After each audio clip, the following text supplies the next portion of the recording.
Sveikučiai! Šiandien mano kamade labai gardus ir nesudėtingai pagaminamas vištienos troškinys su ryžiais.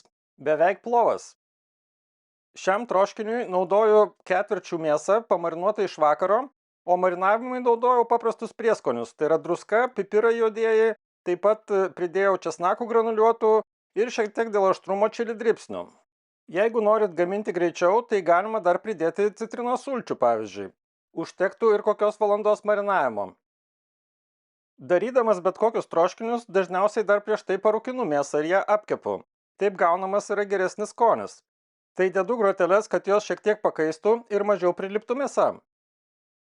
Šiam etapui man reikalinga kepsninės temperatūra apie 150 laipsnių Celsijaus.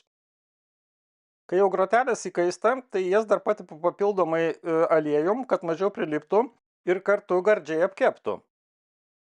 Rūkinimui naudoju medienos pagaliukus ir įdedu 2 nedidelius. Jeigu būtų šiek tiek didesni, tai užtektų ir vieno.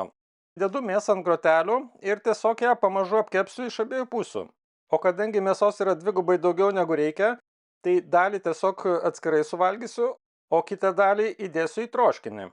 Mėsą apkepinėjau ant tiesioginės kaitros, nenaudodamas jokio deflektoriaus, tai reikia kepsninės temperatūrą prižiūrėti. Svarbiausia, kad nepradėtų smarkiai kažkur svilti ir nuolat vartyti. O kol mėsa apkepinėja, tai dar susipjaustau morkų ir svogūnų. Šiandien naudoju iškaulintą vištienos ketvirčių mėsą. Galima naudoti šlaunelio mėsą, bet labai nerekomenduočiau krūtinėlės. Jinai bus tiesiog sausoka. Ir kepu, kol pasiekia apie 80 laipsnių temperatūrą.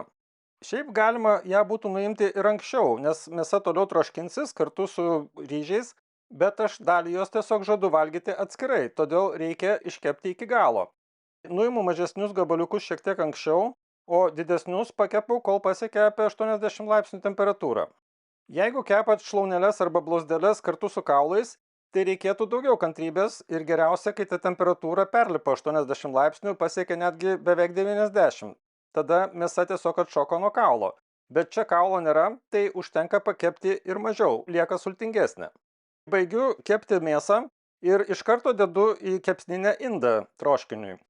Ir šį kartą naudoju labai žemą. Kol indas pakaista, susipjaustau mėsą. Tai ją labai smulkiai gal nereikia supjaustyti, bet turėtų būti pakankamai maži gabaliukai. O maži gabaliukai ir dėl to, kad indas yra žemas ir reikia viską susluoksniuoti. Supjaustau tokiais 1,5–2 cm storio kubeliais. Per tą laiką mano indas kepstinėje jau įkaito ir galima dėti aliejų.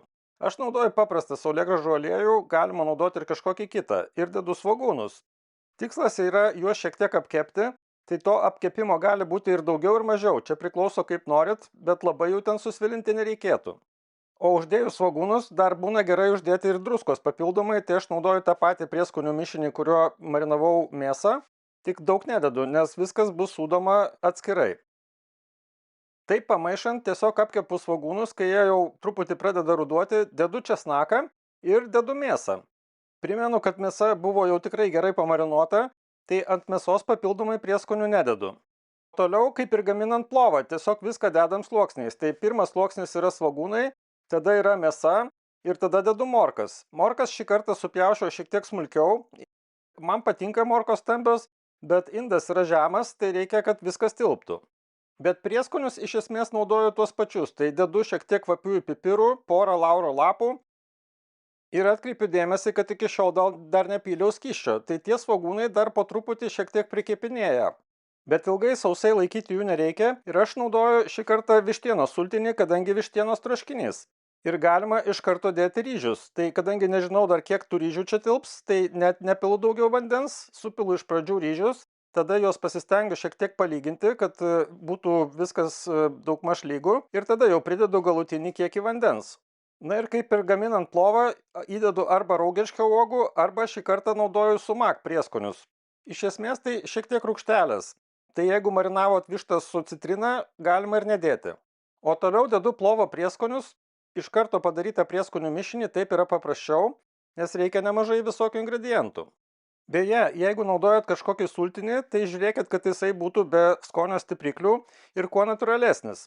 Taip yra geresnis skonis išgaunamas. Toliau pasūdau šiek tiek, papipirinu vėl su to pačiu prieskonių mišiniu, bet daug nereikia dėti.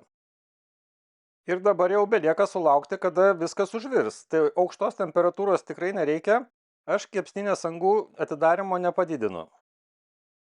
Kai viskas jau pradeda virti, reikia tada žiūrėti, kurioj pusėje labiau kaista ir geriausia yra apsukti. Galima tą padaryti ir kelis kartus. O jeigu turit kažkokį dangtį, kuris tinka indui, tai galima jį naudoti. Kadangi aš dangčio neturiu, tai aš tiesiog uždengiu tokią skardelę, vis tiek labiau pasitroškins tie ryžiai, kurie ne vandenyje. O skysčiui užvirus iškart stengiuosi sumažinti šiek tiek kepsninės temperatūrą, nes jeigu bus labai intensyvus virimas, tai tiesiog vanduo greitai išvirs ir nespės ten viskas išsitroškinti.